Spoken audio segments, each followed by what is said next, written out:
Halo Auto Lovers, coba tebak, mobil apa sih yang paling susah buat disalip di Indonesia? Ferrari, Lamborghini, atau bahkan Bugatti? Salah, nyatanya mobil yang satu ini bakalan lebih sulit disalip. Itu karena habis nyalip satu, kamu bakalan ketemu mobil yang sama lagi di depan. Salip lagi, ketemu lagi. Saking banyaknya mobil ini beredar di jalan raya tanah air. Jadi nggak heran kalau ada yang nyebut mobil ini sebagai mobil sejuta umat. Ya memang, mobil ini terjual lebih dari 1 juta unit sejak awal kemunculannya. Penasaran gak sih? Segimana cocoknya mobil ini sama masyarakat sini? Sampai-sampai selalu merajai takhta mobil terlaris di Indonesia. Yuk kita lihat bareng-bareng.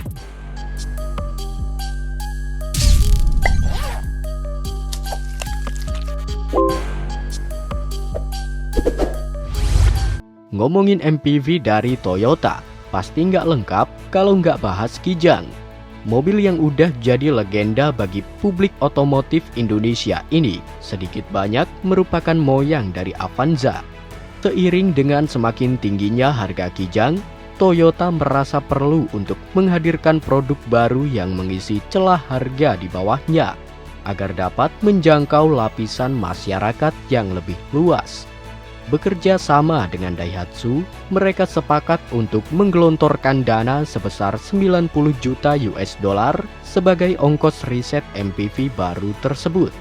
Akhirnya, di akhir 2003 muncullah Toyota Avanza dan Daihatsu Xenia sebagai opsi terjangkau bagi konsumen yang membutuhkan kendaraan yang muat banyak, namun merasa Kijang sudah kemahalan. Mobil ini sontak menjadi primadona di lantai otomotif Indonesia saat mulai dijual secara resmi di awal 2004. Sesuai dengan targetnya yang menyasar keluarga yang menginginkan kendaraan terjangkau, Avanza kala itu dibanderol di bawah 100 juta rupiah. Cukup murah dibanding Kijang kapsul yang saat itu menyentuh 130 jutaan rupiah. Saat diluncurkan bersama kembarannya Daihatsu Xenia, Avanza hanya tersedia dalam 2 tipe, yaitu 1.3e dan 1.3G. Keduanya dibedakan pada kelengkapan fitur-fitur seperti double blower yang absen di tipe I serta velg kaleng 13 inci. Berbeda dengan tipe G yang menggunakan velg alloy 14 inci. Mobil yang diproduksi di pabrik Daihatsu di kawasan Sunter ini sukses besar sehingga para calon konsumen mesti bersabar akibat antrian inden yang sangat panjang, bahkan hingga berbulan-bulan. Uniknya, kejadian itu sempat membuat anomali di pasar mobil bekas, di mana Avanza yang sudah berstatus second hand lebih mahal dibanding Avanza yang dijual dealer.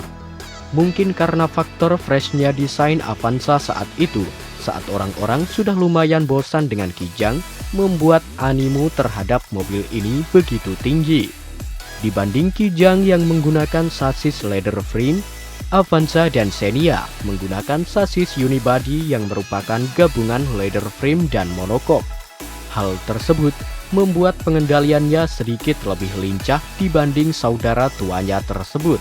Gak cuman itu, meski terkesan plain, nyatanya gak bakal ada yang membenci desain interior mobil ini, khas Toyota pada zamannya yang cenderung main aman.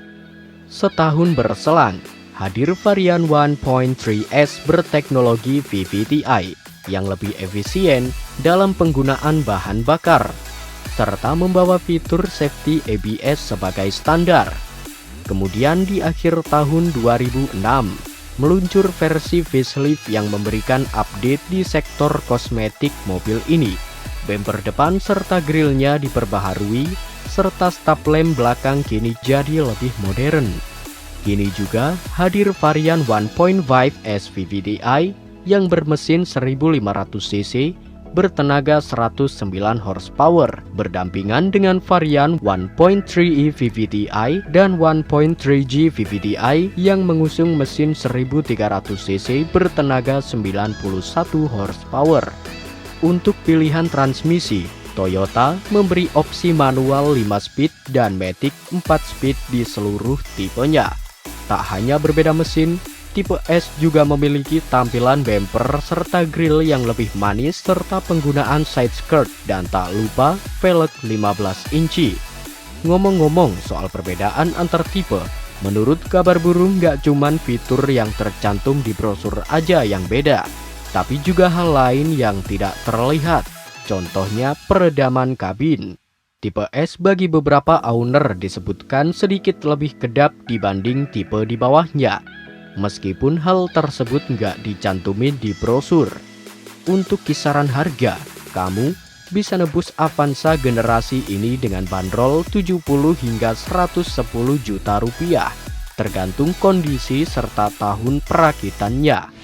Akhirnya di tahun 2011, Toyota dan Daihatsu merilis generasi berikutnya dari tulang punggung penjualan mereka. Hal ini dilakukan sebab isu MPV baru dari Suzuki yang akan meluncur tidak lama setelahnya.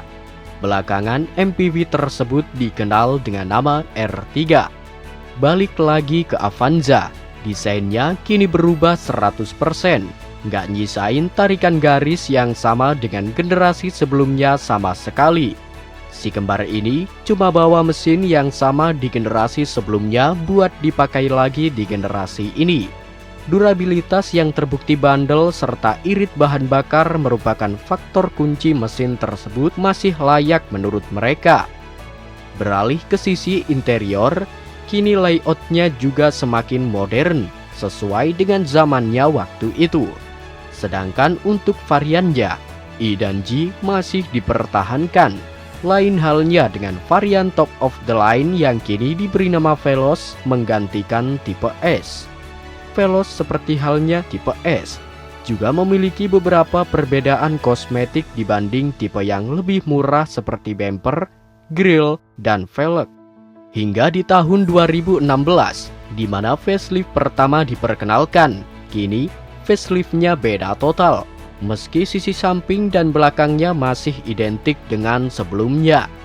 Headlamp kini tak lagi mengadopsi bentuk segitiga, namun lebih pipih serta dilengkapi dengan proyektor untuk Veloz. Cluster stop lampnya juga kini telah berubah dengan susunan yang dibalik dari versi pre-facelift.